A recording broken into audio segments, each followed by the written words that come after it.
আমি নিজ চোখে দেখছি, আমার এই দুই চোখে দেখছি। মাজারে রাস্তার থেকে দাঁড়াইয়া আমি দেখছি মহিলা তার 6 বছরের বা 8 বছরের বাচ্চাটাকে সাথে নিয়ে মাজারের মধ্যে সেজদা দিতেছে।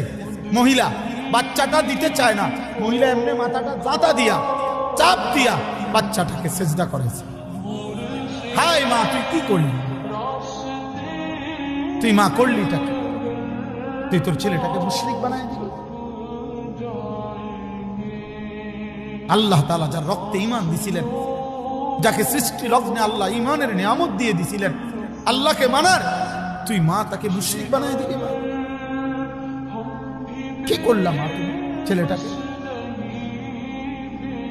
ছেলেটাকে কি করলা?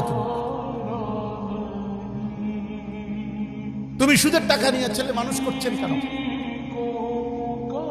আপনি বুঝের ছেলে বুঝে না? বর্তমান সময়টা তো এমন, এখন আরো বেশি। 4 বছরের বাচ্চা যা বুঝে, আগের দিনে 40 বছরের ব্যাড হইতো এত বুঝতো না।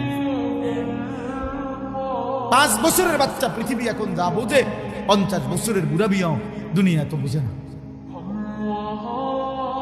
দুনিয়া তো বুঝে না। অতএব আমাদের এই সচেতনতা ভীষণ দরকার। এই বাপ, গ্রামে থাকেন আর শহরে থাকেন, সম্পদ কম থাকুক আর না থাকুক, অভাবে থাকেন আর প্রাচুর্যে থাকেন, মৃত্যু আসবেই, কবরে যেতে হবেই, আখেরাতে মুখোমুখি আল্লাহর হতে হবেই, আল্লাহর মুখোমুখি হতে হবেই, মালাকুল মউত আমাদেরকে নিয়ে যাবেই।